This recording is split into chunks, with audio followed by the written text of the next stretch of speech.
Tacoma announces a new fire chief. Residential curbside recycling proposed changes are headed to council. And the Cowlitz River Hydro Project is celebrating a milestone. All that and more coming up next on Tacoma Report.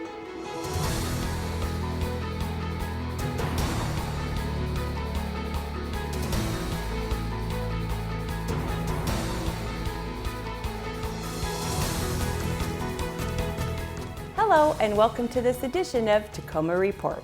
I'm Angie Foster. And I'm Laura Proctor. City Manager Elizabeth Pauley recently announced the appointment of Deputy Fire Chief Tori Green to the position of Tacoma Fire Chief. Chief Green was confirmed by the Tacoma City Council on April 16th and sworn in.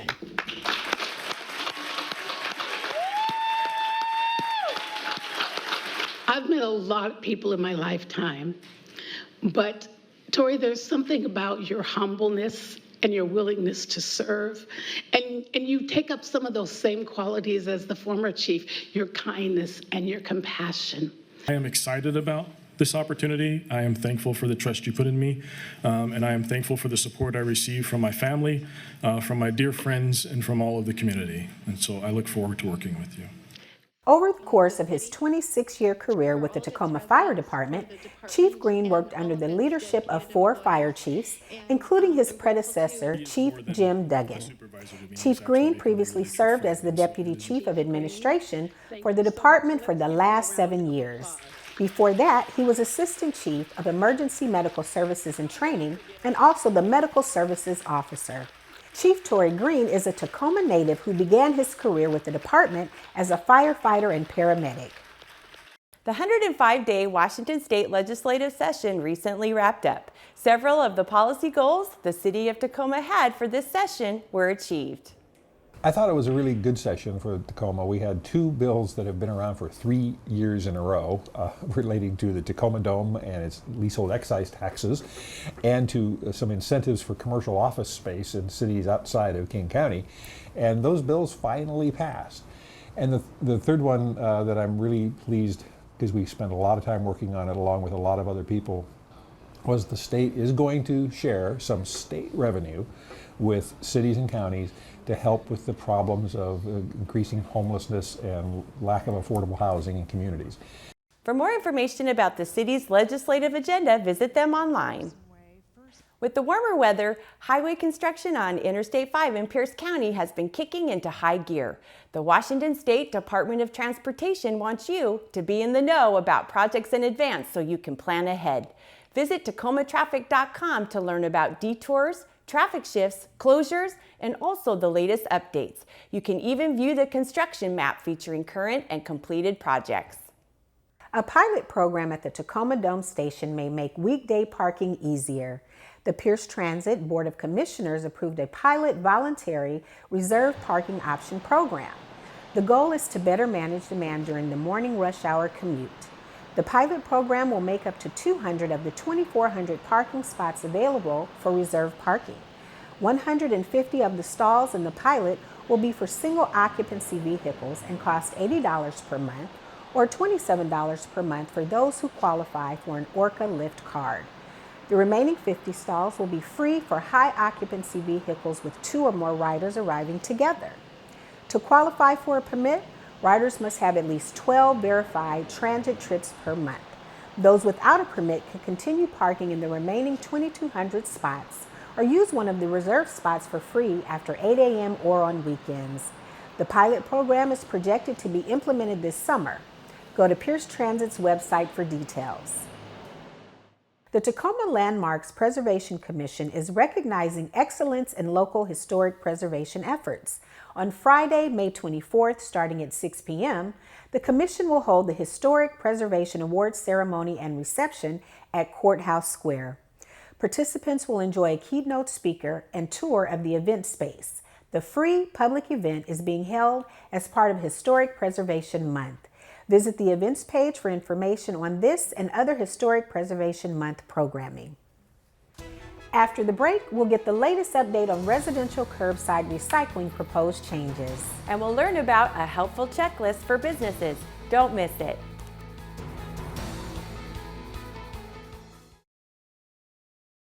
Solid Waste Management recently collected community comments on the residential curbside recycling program and presented them to the Infrastructure Planning and Sustainability Subcommittee.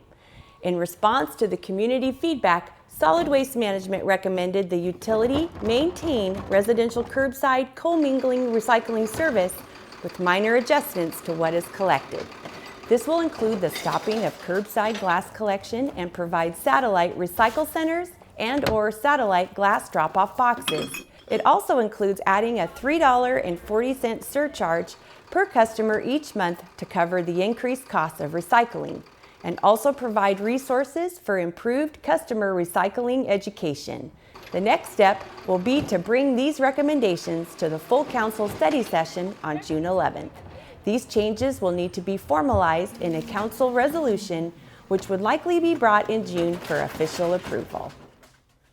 Recently, the city, Tacoma Public Schools, and other partners held a Celebrating Green Ideas event. Taking place at Idea High School, the event showcased a partnership that's studying the benefits of using permeable pavement as a means to filter out contaminants from stormwater runoff. In this area, we're testing the mixes that have carbon fibers and the standard mixes, and testing it for water quality to prove that the pavement itself provides water quality before it discharges into Puget Sound. These rain gardens are here because that technology isn't actually approved yet as water quality. The pervious pavement isn't, so we still had to treat the water, and that's what these rain gardens are for. Projects like these help teach the next generation about green stormwater infrastructure and how it helps support healthy neighborhoods and a thriving Puget Sound. For more information on this project, visit the city site. The U.S. Small Business Administration offers a variety of online courses to help business owners start and run a business.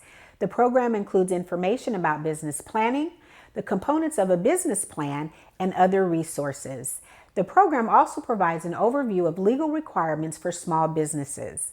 Check out the SBA's website for more information and details about all of their services and programs. If you're looking for step-by-step guidance as well as other economic development related information and resources, be sure to check out makeittacoma.com. There are checklists for home-based as well as brick and mortar businesses that detail how to launch them, how to grow businesses, and other tip sheets. I've heard from many people that started a business that the process can be complex. And so I wanted to create something simple and a helpful guide to help them through that complex process and what can be somewhat cumbersome. And so I developed a simple checklist just to guide them through that entire process. So I met with a few clients now. And I've handed those checklists to them, and they found it very helpful. The site has many resources for business owners. Up next, we'll get an update on Project Peace. And a hydro project is turning 50. We've got all the details after this. Stay with us. The Tacoma Police Department recently met with members of the community at Evergreen State College, Tacoma, to provide an update on their Project Peace initiative. Project Peace stems from a series of community meetings in 2015 to help create safe neighborhoods and to also foster a higher level of community engagement between the public and police department. We're here today to provide feedback regarding our involvement in Project Peace, to talk about our police department, the makeup of our police department, and basically here to listen. Listen to our community, listen to their feedback regarding what we've been doing in the last several years as it relates to Project Peace. That's really important to us.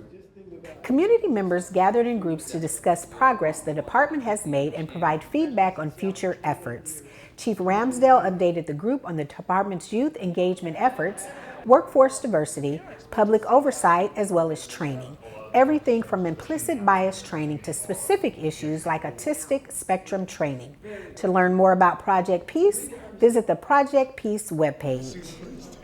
The University of Washington Autism Center in Tacoma received a $1 million donation from the Simon Family Endowment. The Fens launched a new program addressing support for aged-out young adults with autistic and intellectual disabilities. Imagine finding the support network you've depended on your whole life suddenly disappears just because you turn age 18. Individuals and families who are affected by autism spectrum disorder and intellectual disabilities find it very difficult to replace those services, very expensive. Many can't do it. The Simon Family Endowment Program goes a long ways toward addressing those problems. The program features 3 components: fellowships for students in a Master's of Social Work Studies, scholarships supporting UW-Tacoma students affected by autism, and lifelong learning and skills enhancement helping students with autism and other intellectual disabilities. The mental health tax, which was passed in 2012 by the Tacoma City Council, has to date raised more than $34 million to help fund mental health and substance use disorder programs and services in Tacoma. The money generated from the mental health tax has been used to fund domestic violence services, the co-responder program, TFD Cares program, youth programs, mental health care, case management, and homeless services. In the next 2 years, the tax is estimated to raise an additional $12.4 million. A significant milestone is being observed this month in Lewis County for the Cowlitz River Hydro Project, where a large portion of your electric power is generated. It's been 50 years since the startup of 2 dams on the Cowlitz River. John Phillips has more. I am still in awe every day when I come to work. The size of the facilities. Chad Chalmers and his staff have the big responsibility of inspecting and maintaining 2 of the state's largest hydroelectric dams, 3 scenic parks, and 2 fish hatcheries. 50 years with our project is, I think, very significant. Though the Cowlitz River project is 75 miles south of the Tacoma area, it's an important resource for Tacoma Power customers. Power supplied by the Cowlitz project is a significant part of the power that we supply for our customers. And Mossy Rock itself has generated over 60 billion kilowatt hours of clean renewable energy since it was built. The growing demand for electricity brought Tacoma Power to the Cowlitz Valley after World War II. There were years of court challenges by opponents, but Tacoma Power prevailed. Mayfield Dam was finished in 1963. 13 miles upstream, Mossy Rock Dam became operational in 1968 and generates twice as much power as Mayfield. It's not only a source for our electricity, the Cowlitz River Project's 2 reservoirs have provided millions of visitors with camping, boating, fishing, and hiking opportunities. As part of its stewardship responsibility, Tacoma Power manages 2 large fish hatcheries for salmon and steelhead. When built 50 years ago, it was one of the world's largest hatchery complexes. Yeah, back in the day, the belief was that if you built a couple of hatcheries, start growing fish, that everything would take care of itself. And time has proven that it's a lot more difficult. Improving the fishery has been one of the biggest challenges and expenses at the Cowlitz. Hatcheries and methods were upgraded over the years as fish science pointed to ways of rearing hardier species. New fish capture and bypass features were built to improve habitat and native fish stocks that could spawn above the 2 dams. That flow there is basically... Fish improvements are likely to continue to be a major part of Tacoma Power's work here in the coming 5 decades. Meeting those challenges enables the Cowlitz River Project to generate clean, renewable energy that will be vital to transforming our economy in its second 50 years. The future of hydropower is bright. The role of hydropower today is more important than ever in a clean economy. The storage and flexibility that Mossy Rock provides and the Cowlitz project provides will be needed in order to enable other clean technologies. For Tacoma Report, I'm John Phillips. Mossy Rock Dam is still the state's tallest. It stands about the same height as the Space Needle. Only half of it is visible above the river on the downstream side. There is a viewpoint along Highway 12 in Lewis County if you'd like to get a look. And finally, administrative offices at the City of Tacoma will close on Monday, May 27th in observance of Memorial Day. The Tacoma Recovery and Transfer Center on South Mullen Street will be open as normal that day from 8 a.m. to 6 p.m., and garbage, recycling, and yard food waste pickups will not be affected. That's all the time we have on this edition of Tacoma Report. A great way to find out about the services the City of Tacoma has to offer is by going to cityoftacoma.org. Until next time, I'm Laura Proctor. And I'm Angie Foster. Thanks for watching.